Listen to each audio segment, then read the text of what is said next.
people bring their child in, we put paint on their hand and press it on the pottery, and then we have a custom artist, myself, I've got 2 or 3 other ones that paint on the pottery, and we paint a design around that. And I'll be showing you guys some samples as we walk around the studio.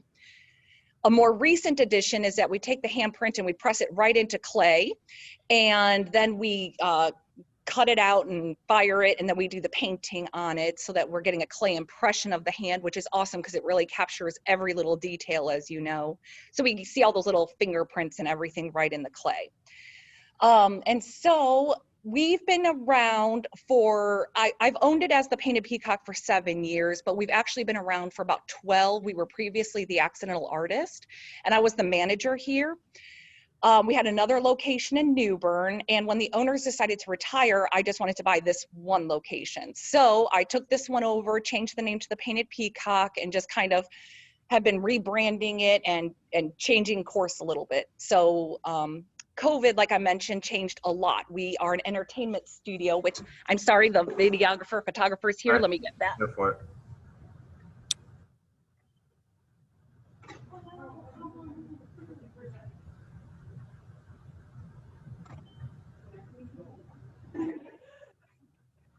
All right, sorry about that. Very And so with COVID, we did end up changing courses quite a bit. We're an entertainment studio where people used to come and gather, and instead what's happening is we were told to close our doors.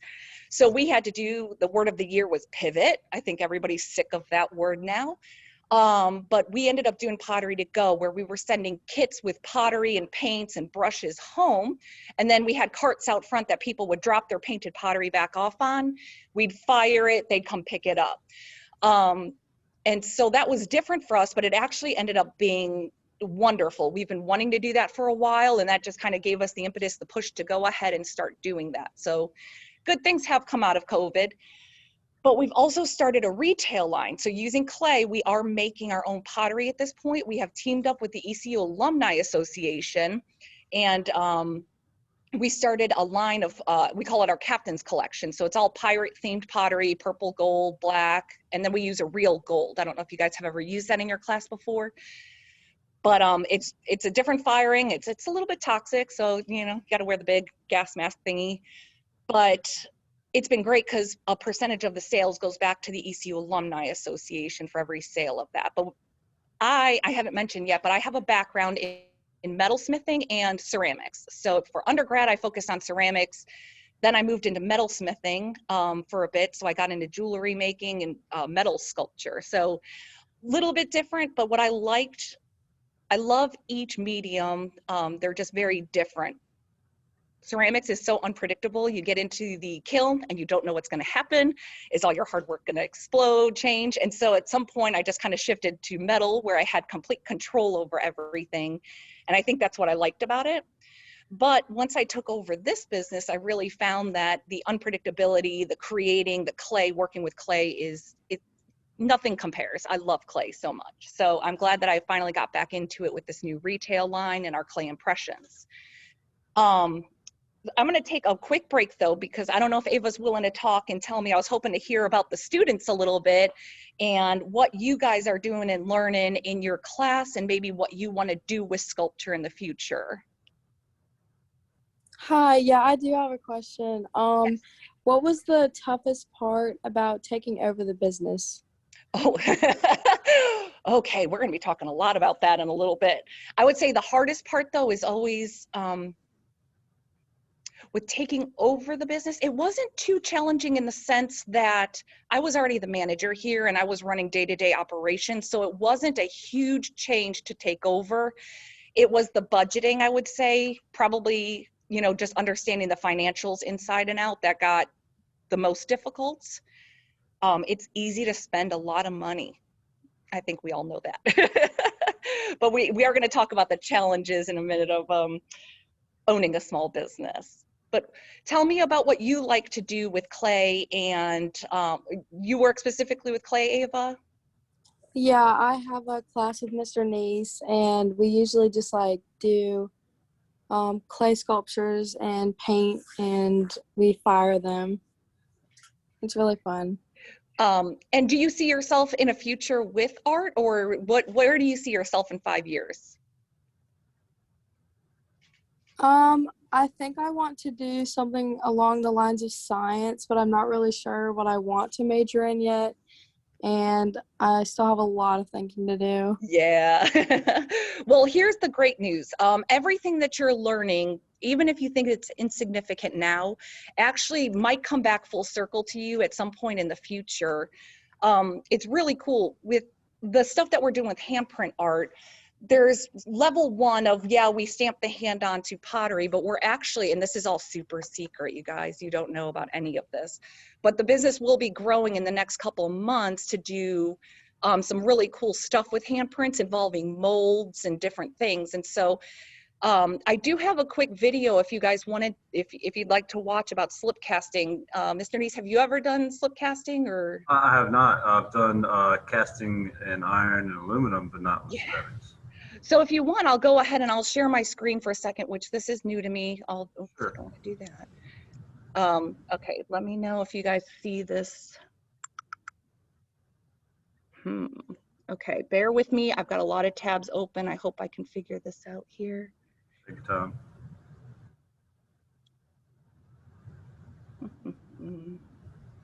Okay, here we go. Share.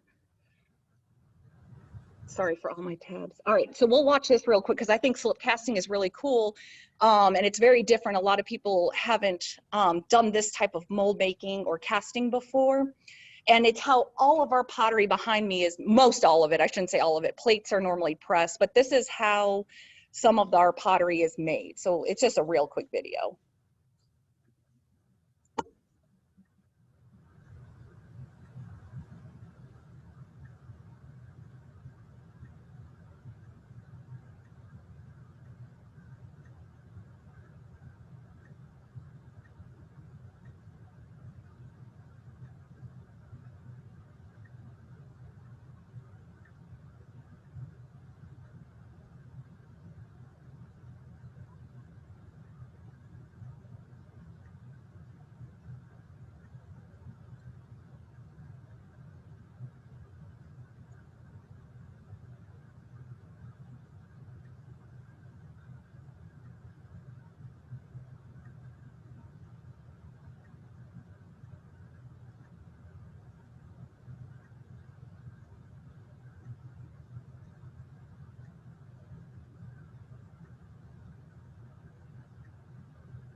Stop share. Okay. So did that make sense, Ava, on how slip casting is done? It's a good way of Yeah, getting a hollow piece. But I thought that that was interesting. yeah, it was. Uh-oh, hold on. It looks like we're still, whoop, sorry about that. You're good. Okay, there we go. So how do you keep the negative space inside the mold? So the plaster is sucking the moisture out from the slip. And so while the slip is in there, it's completely full of slip. It's drying out just the outer edges. And so once it gets to the desired thickness, you go ahead, pour it out, and then you let the rest of it dry. I think that's a really cool, inventive process. I just think that's really fun. But that's how you can get all these intricate hollow pieces that are very light, less cracking, things like that. So that's how we do our slip casting. But what's been really cool is I learned how to do that in undergrad when I was doing my BFA. And from there, I'm able to take some of the casting and ideas like that to, sorry, you'll have to unlock the door. We have somebody else here to take more video, perhaps. But from there, I'm actually in the process of creating a new concept where we'll be able to capture handprints and stuff no matter where somebody is using different types of molds. So this is all super top secret, you guys. But this is like an original, and then we're using we're making a flexible mold that we're able to take and press into the clay. And we still capture every little detail of that individual's hand. So all those little wrinkles and details. So we're really excited about that. But Ava, just kind of going back to, you may think that you're going into science or math or something else altogether, but I think you'll be surprised at some of the things that you learn in a sculpture class that might come back in the future to help you with a project or something else. So it's a great way of getting some creative thinking in. And so let's see. So I primarily wanted to talk about being a small business owner, because I think Mr. Neese is doing a great job, it sounds like, of actually teaching the business side of things, which is great. But when I took art classes, it was art classes. They didn't teach you what to do with it, how to advertise, how to market, how to do anything with it. So as a small business owner, you kind of have to be the jack of all trades. Everyone thinks that I'm a painter and I just sit down and paint and that's my job and that's how I run a business. It's absolutely not. I have to be creative. Yes, that's an aspect of it, but I'm also an accountant. I'm a janitor. I'm a photographer. I'm a coach. I've got a whole list. I'm HR, I'm IT, I'm a graphic designer, and I have even built tables and chairs, and I installed new cabinets in the back of the studio this past couple of weeks. And so to be a small business owner, I feel like you really have to be the jack of all trades. It's not just enough to be able to create art. You need to be able to sell it, market it. You've got to brand yourself. And so a big part of this is the branding side. And we're actually going through a rebrand here at the studio because we want our voice to be very clear as to who we are, what we offer. And that's something that you need to be thinking about. And it's not just for art. Again, if you go into a different industry, it can still apply, but your voice and how you come across on social media can play a big role in what jobs you get or want to get in the future.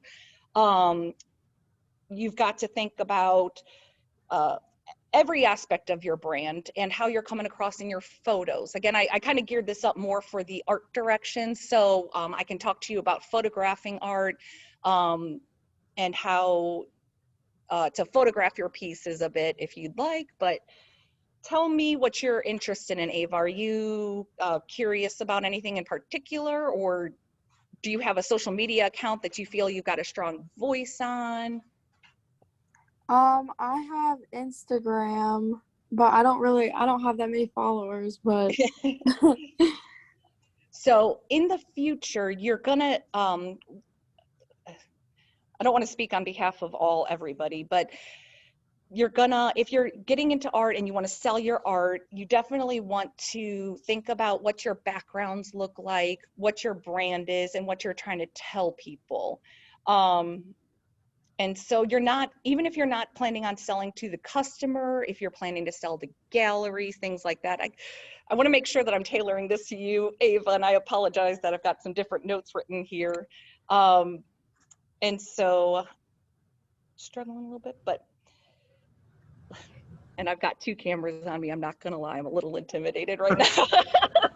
It's okay. Okay.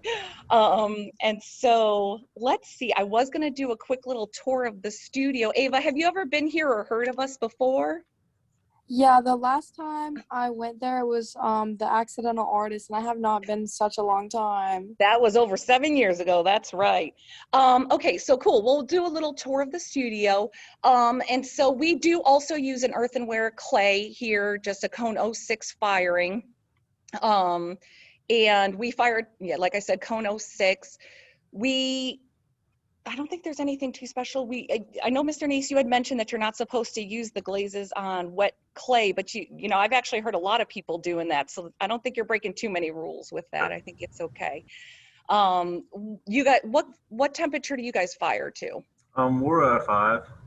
Oh, 5. Okay, so really similar.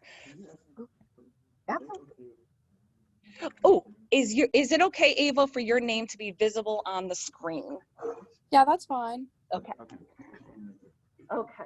So don't mind me. I'm going to take you on a quick walk, and this is, again, not ideal. You know, the whole Zoom thing, we're working with it. So I'm sorry if I make anybody seasick here. But this is the studio. That's where all the pottery is that people come in and choose to paint from. And then I'm just going to kind of give you a quick tour.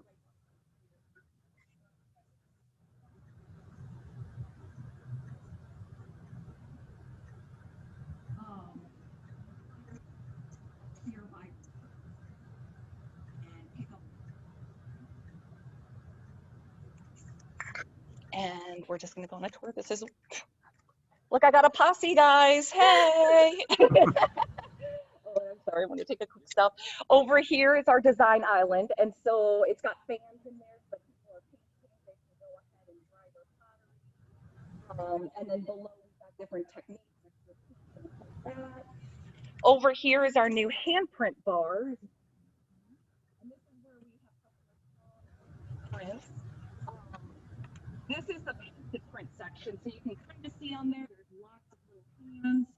And then we've got a whole what design they want and everything. And so our custom artists will do some painting. Susan. And everything is food safe. Right there. When you hold up the camera right there, we can hear so much better. Oh, I'm so sorry. Okay, yes. Here we go. Okay. All right, so that's the handprint section. And we have menus. You can see those binders back there. Those are our menus for people to choose their design from. Sink area for washing dishes. We've got a party room back here. Parties. Now, no judging, please. I did not clean my office. I didn't even, like I said, being a small business owner, it's pretty crazy. My office is also, this is my office part, as you can see. But we also work on retail in here. I've got clay. I have got boards and samples and ideas in progress, all sorts of stuff. So I'm not teaching you guys how to keep your office beautiful in this demonstration. But this is our slab roller. I'm gonna try to still, can you guys still hear me if I'm talking? Yeah, as long as you're in the picture, the audio is great. As soon as you go out of the picture, the audio goes away. Oh, okay, okay. All right, so this is our slab roller. Do you guys work with one or do you just? I got a big one. Okay, perfect. You got the big one with the big wheel on the side, the fancy one? Yep. Jealous. Okay, that's a good one. And so we do a lot of slab rolling, and I'm going to step away for just a minute to kind of show you. So this is one example of something that we're creating. It's a charcuterie board for the pirates, and what'll happen is this will eventually be gold, so it'll be our real gold. Same with over here. So that's really fun, but we customize it for the customer so we can put their name on it. And then,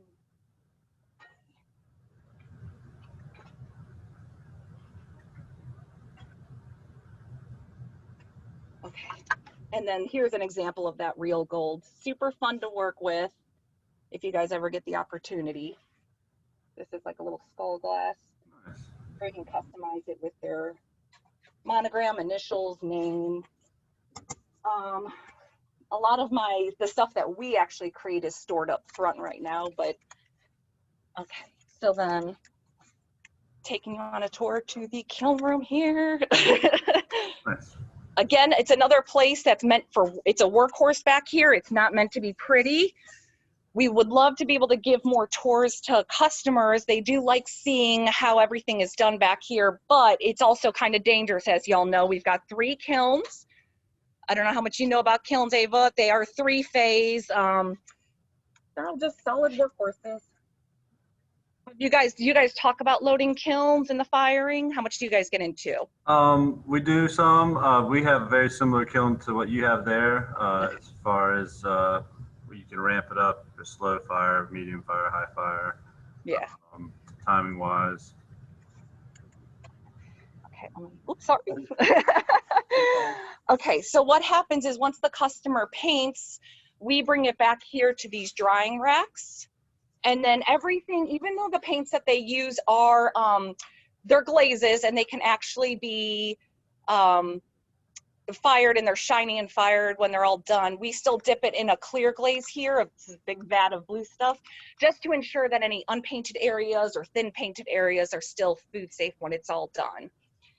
Then we go ahead, we load it into the kilns. I'm sorry. And then from there, we unload and we Dremel and sort. So I'm guessing you guys stilt your pottery also, or do you dry foot? Say that again. Do you stilt your pottery or dry foot? Like do you, oops, here.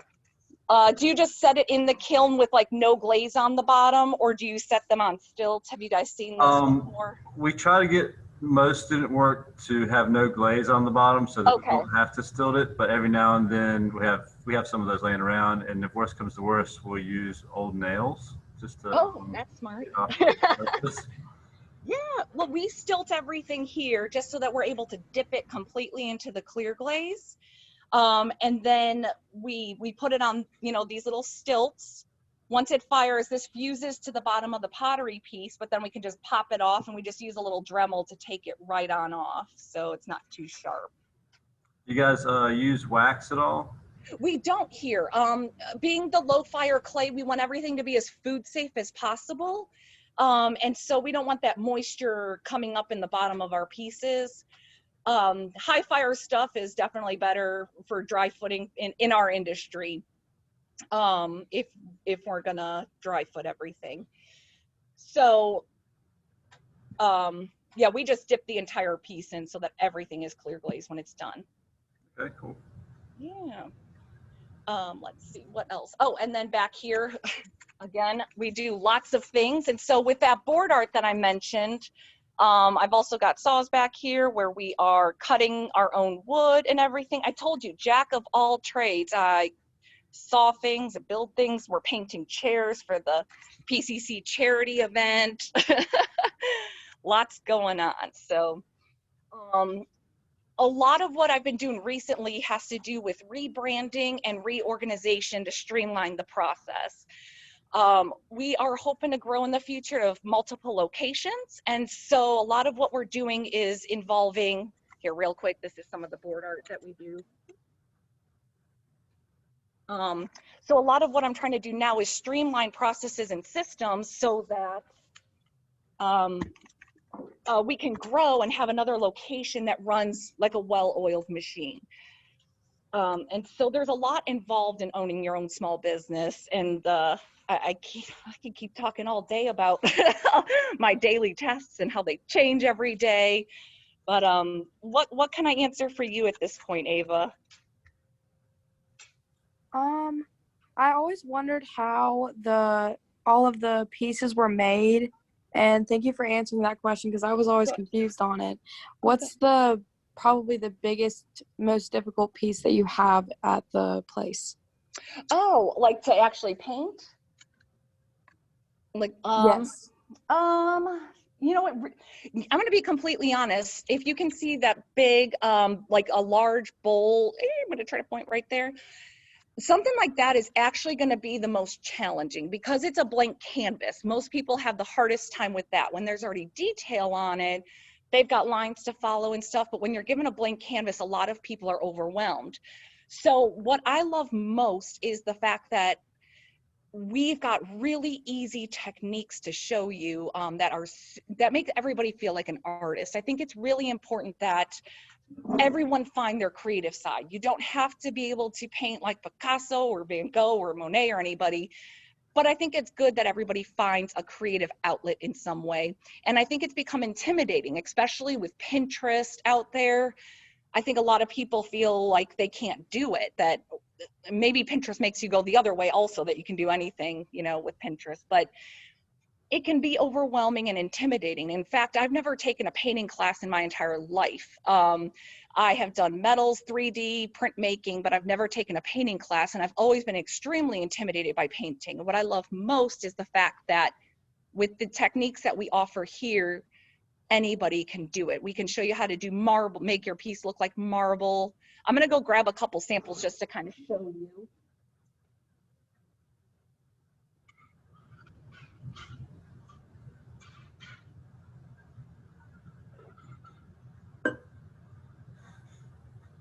So, you know, as simple as lace, we can paint with lace.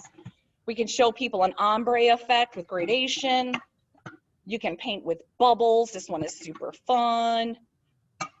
This is a personal favorite. It's Galaxy. So showing people how to paint the galaxy. And then we've got marble, so we can show people how to paint like a marble effect.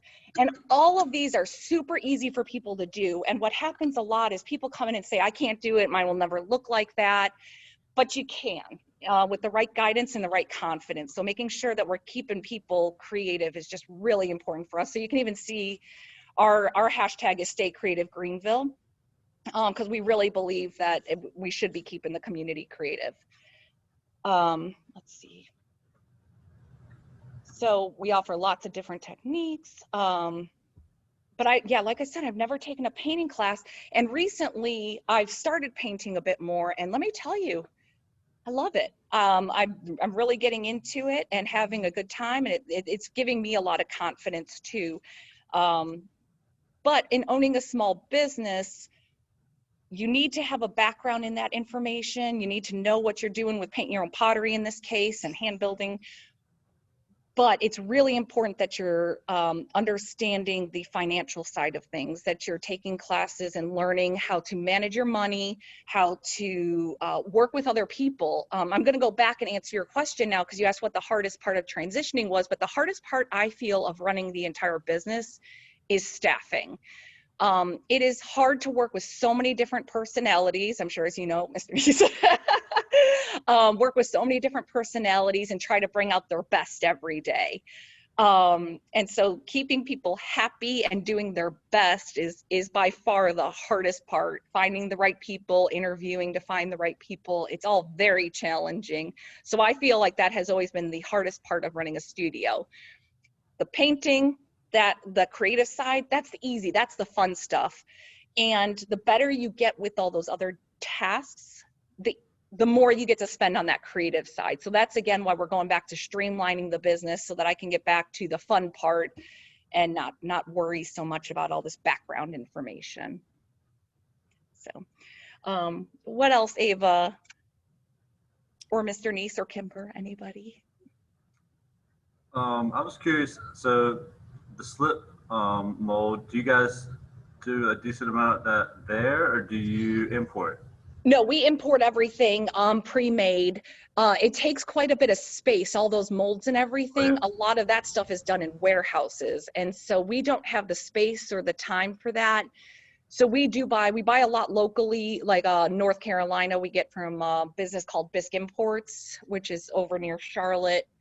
But we'll order from some reputable suppliers and get all the pottery pre-made. The only stuff that we make in studio is that retail line that I was mentioning with the sword. We've got a couple of charcuterie boards and dishes that we make, but we're able to roll the pirate texture onto the clay and then cut it out to the right shape and size and everything. So, yeah.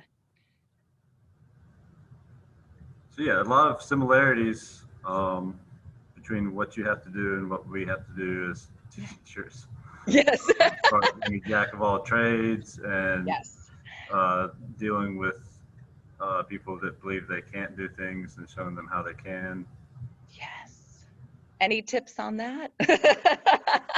Well, let's switch roles here. the biggest thing I've noticed as of recently, especially during this school year, is if I take them step by step through a process and show them, they excel. Now, as soon as I give them freedom and say, here, go make up what you want to make, crickets. So, I mean, someone will take the ball and run, but a lot of the times it's really helpful for them to have that infrastructure to get them through the assignment. Yeah. Yes. Yes. And that's actually very similar even with staffing and with customers here.